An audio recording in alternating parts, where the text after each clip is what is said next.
Good evening. This is CTV News. I'm Patricia Vallone. 3 priests accused of child sex abuse whose names were shielded from public view have now been identified.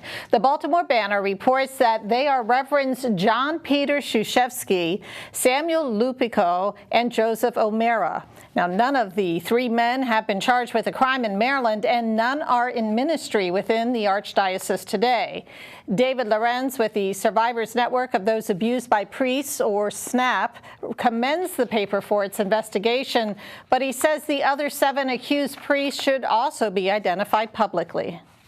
The 3 that we did identify, we know that they're still around, and it's good. It makes Maryland safer. We know people now know that their neighbor or the person down the street or the person who comes to their school or playground is an abuser. So that makes people safe.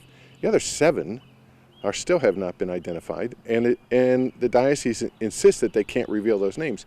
And yet the Attorney General has said, no, it's perfectly fine for the church to reveal those names. He's not allowed. He is bound by a court order, not the Attorney General is bound by a court order not to release those names, but the church is not, and they can release those names. Now, where are those other 7 guys? Are they living near a school, near a playground? We don't know, and it would certainly be better for Maryland children if they would release those names. Now, the Baltimore Sun has also identified 5 high-ranking Baltimore Catholic officials who helped cover up sexual abuse within the Archdiocese. Governor Wes Moore held his 5th bill signing ceremony this afternoon. The governor's reception room was packed as nearly 200 pieces of legislation were signed into law. Moore said his administration is focused on work, wages, and wealth for all Marylanders. The measures today focused on economic development, transportation, and agriculture.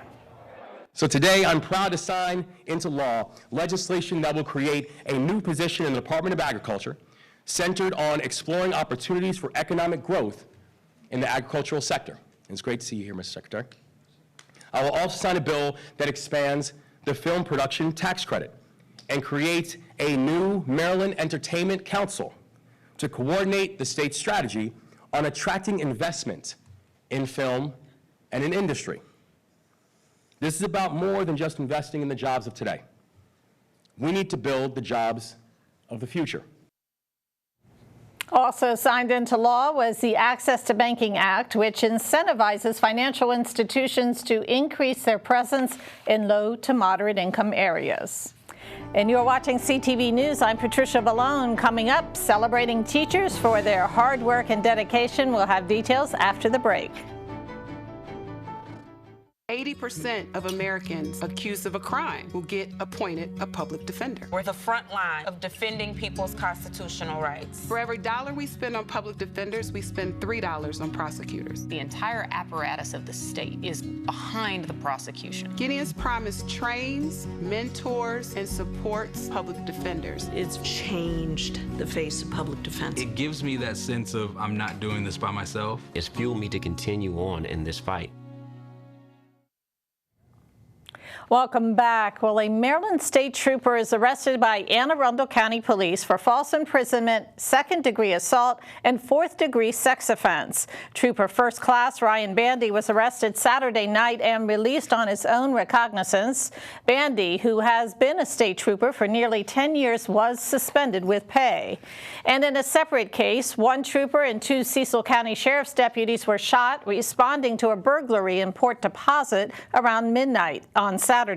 The alleged shooter, 23-year-old Daniel Donnelly, was apprehended nearby. Donnelly now faces numerous charges, including burglary and 3 counts of attempted murder. A Atlanta man has been arrested in connection with a Hyattsville murder. The suspect is 40-year-old Marcel Billups. He's been charged with fatally shooting 56-year-old Roger Neal during an argument. The incident happened last Wednesday. Investigators say that Billups tried to cover up the crime by setting fire to the residence where Neal's body was found. The suspect faces murder and arson charges. He was taken into custody in the district and is awaiting extradition to Prince George's County. While there are still some concerns about the health of the Chesapeake Bay, there are some encouraging ecological projects taking place locally. Nature Forward recently completed a restoration project at Wood End Nature Sanctuary in Chevy Chase, the organization's headquarters. The project is slowing stormwater runoff and preventing downstream pollution. So our new project was a stream restoration to restore a degraded stream that was being washed out and taking sediment and pollutants down to Rock Creek.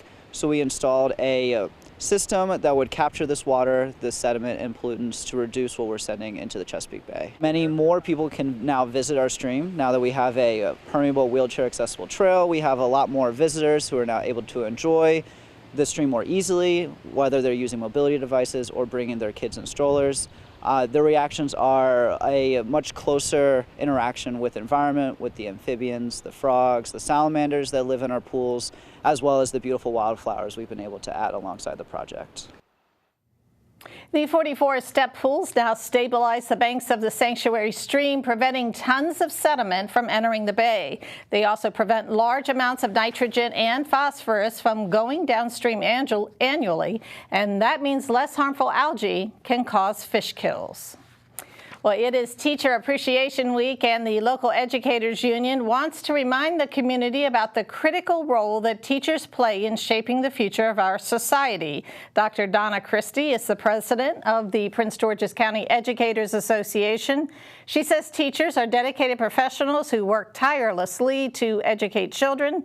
However, Christie says many educators do more than just teach. She says many are also coaches, mentors, and even a shoulder to lean on when times are tough.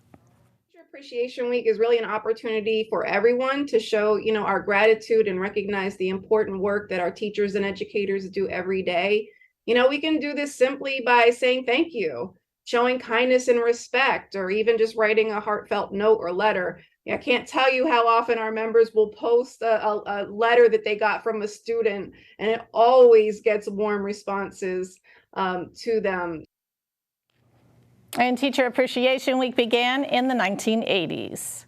Well, the Drug Enforcement Agency is sounding the alarm about fake prescription pills laced with fentanyl.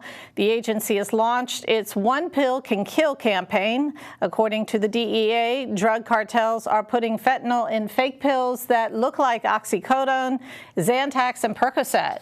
Officials also say that cartels are mixing fentanyl powder with cocaine, heroin, and methamphetamines. If you're coming across a pill, or you believe that you are taking a legitimate a pill made by a pharmaceutical company, oftentimes what we're finding is they're actually consuming fake pills. These cartels are making these fake pills look exactly like legitimate pills.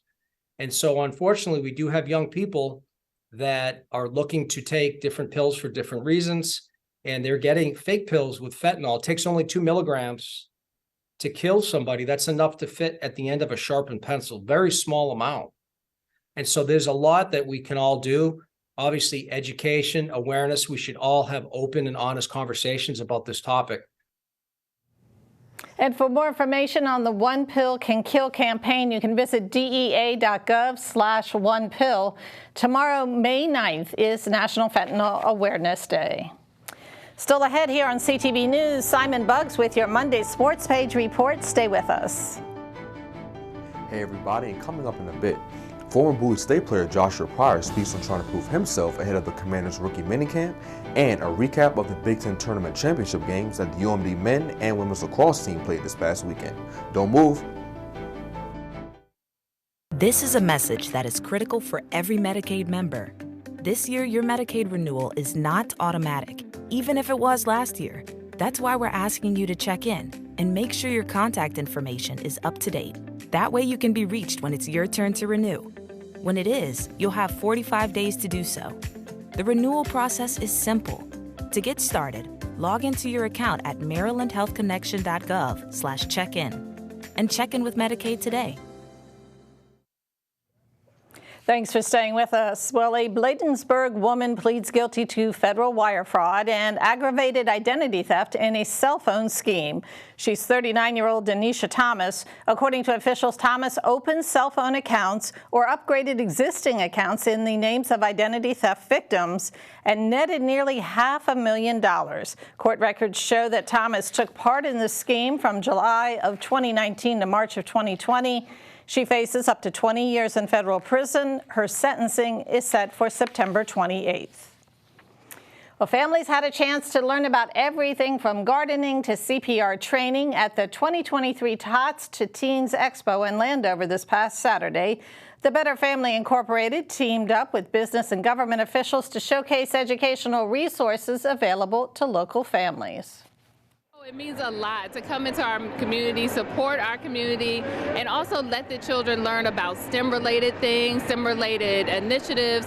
We have kids over here actually learning about 5G home and how that works with their Oculus or with their PlayStation. So not only are they having a good time, but they're actually learning about technology. Everybody follows food, and that's why we're here, because we want to show them healthy ways of eating, how to really cook things for their family, quick, fast, and it's about bringing together people in the family around food. The Better Family and Prince George's Community College will be hosting a free healthy eating and cooking summer camp. For more information, you can visit the website on your screen.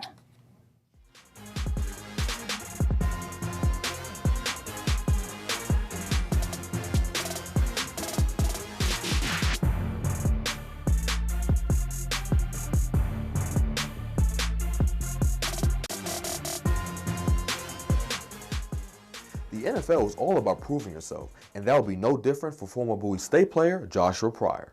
Pryor, who was a defensive end for Bowie, didn't hear his name called during the NFL draft. But news broke recently that the Washington Commanders signed Pryor to an undrafted free agent deal. Going into the draft, Pryor understood that there was a chance that he may not hear his name get called.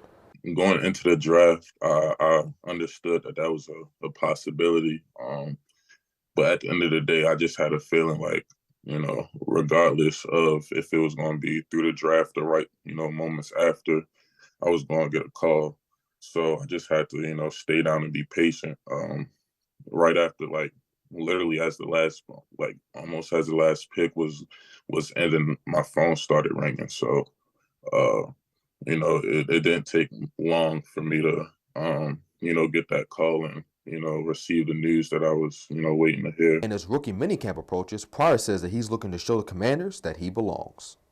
I feel like I just have to show them that, we play football just like, they do at those bigger schools. And, really, I feel like guys like me and other guys from smaller schools, it's really on us to, carry out our part so we can create, more opportunities for guys that's, trying to be like us in the future and guys following in our footsteps and stuff like that. So it's definitely important to me to go into camp showing them that, I belong. Rookie minicamp for the Commanders begins on Friday. Now for some lacrosse news, the Terps men's lacrosse team took the field against Michigan on Saturday in the Big Ten Tournament Championship. The Terps defense will struggle early, allowing 10 goals in the first 2 periods, and that will be too much to overcome as the Terps fell to the Wolverines 14-5. The Terps' next opponent will be Army at the NCAA Tournament on Saturday. Moving on to the women's lacrosse squad, they also took the field in the Big Ten Tournament Championship on Saturday. They faced off against Northwestern. The match will be a close one after the first half, with the Lady Terps only down 7-6. But in the second half, the Lady Wildcats pulled away, scoring 7 goals to the Lady Terps 3. The Lady Terps will try and get back in the win column as they go up against Drexel in the NCAA Tournament on Friday. And that is your Monday sports page. Simon Buggs, CTV Sports. Thanks, Simon. And now we're going to get a quick check on our 3-day weather forecast. Tonight, a low around 57, chance of rain after 2 a.m. Tomorrow, rain with temperatures as high as 64 degrees.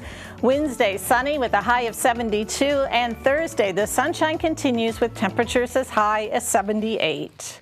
And that is CTV News for now. I'm Patricia Vallone. Thanks for joining us. Have a great night.